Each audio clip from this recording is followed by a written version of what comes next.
9. Been here, oh gosh, I think since about 6:30ish or so. Um, but we have a frame swap in preparation for tomorrow. So I got the old motor and transmission pulled out of the donor. We had occasionally we got some little tiny surface rust here in Arizona, just depending on where these vehicles live. So this one had a little bit on the front.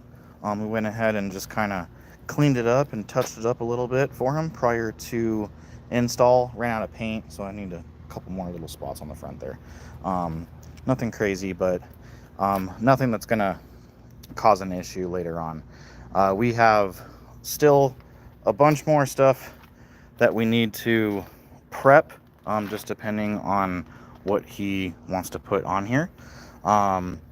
So for instance, when you guys are doing your frame swaps, everyone does their swap a little bit differently.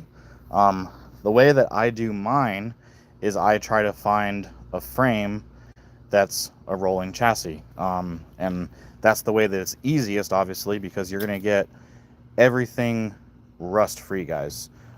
So that goes down to like your panhard bar, your springs. Like sometimes the springs, like the paint is like peeling off and they're flaking and they're just really gross. So you get the rear axle assembly, you get the same, 373 gearing. You have rust-free hardware. So nice rust-free hardware. You do get like brake lines, ABS wire, fuel neck filler. Sometimes these get rusted out, or these little mounts, like this mount right here, will get rusted out sometimes at the top of the body. So those are all things that we make sure that we leave on here, so that when you are doing the swap, you're getting a lot of nice new hardware and brackets and all the good stuff. We also have a sway bar on here. The links are usually shot out in old, but you do get new sway bar brackets, gas tank skid, gas tank straps, because those, keep in mind, guys, have little metal connections. I'm not sure if I might down here somewhere. So these guys right here will like to rust out, so you get all that hardware. Hardware on the lower links, upper links, all that stuff's going to be rust free. So little X-ray system here that we're going to take off, just little random mounts and brackets. So this will get taken off, this will get taken off. He's got like some newer Tacoma suspension that comes with it, ABS wire. Not sure if this one's good or not, but we'll go ahead and make sure he gets another one. We got lots of them around. But this is basically all the preparation that I like to do before it gets here, or before the customer gets here. Once the customer gets here, we start removing, first things first, front and rear bumpers. When you lift that body up, you want to make sure that it's going to clear everything and you have access to everything. So it's easiest just to get those bumpers up and out of the way.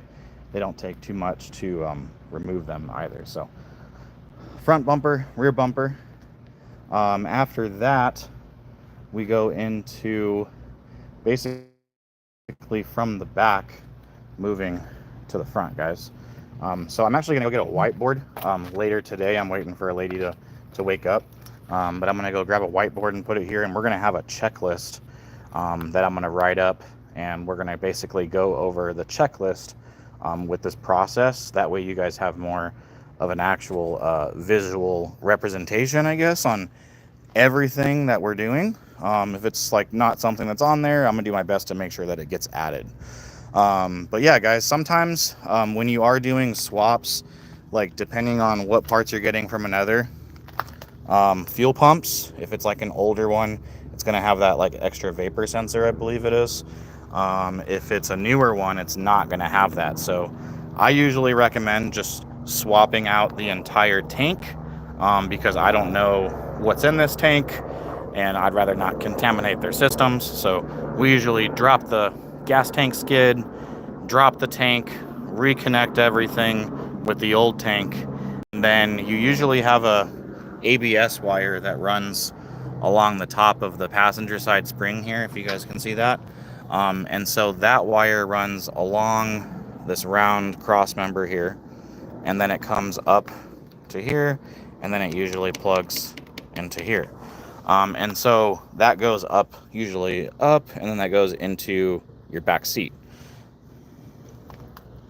So with that, sometimes you have to change that plug out. If you guys have the wrong one, you need the right one, give me a holler. I likely have it. I try to keep those from all the different part outs that I do when I haven't done like a rolling chassis swap.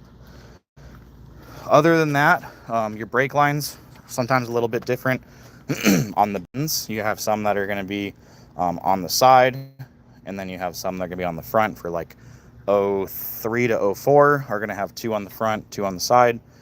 This is the other front one over here. It's goes along the firewall. But you have 2 on the front, 2 on the side for the older 03, 04 master cylinders, and then for the 05 to 09, technically 05 to like 25. Those all, from what I've seen, have like the same style plug. Just because my girlfriend has a 2017 and I've noticed it on hers. But that's that, guys. Go ahead and make sure that's all nice and lubed up. We have some anti-seize. So we kind of go through everything on this as much as possible for the customer, just to make sure that he is walking away, or rather driving away, with a nice new solid frame. So if you guys have any questions, please comment below. Location in the same spot for the, I'm not sure about the Tacoma Boss, but I imagine so. Usually they're like, I mean, I have an older 3rd gen, and the ABS is usually always on the driver's side because that's where the pedal's at. Unless you got a right-hand drive, then it might be on the right-hand side there. But guys, I need to get some more stuff done here. Got to get a bunch of parts listed. Thanks for watching. Have a wonderful, wonderful weekend. We'll see you guys tomorrow on the start of day 1 for V8 frame swap.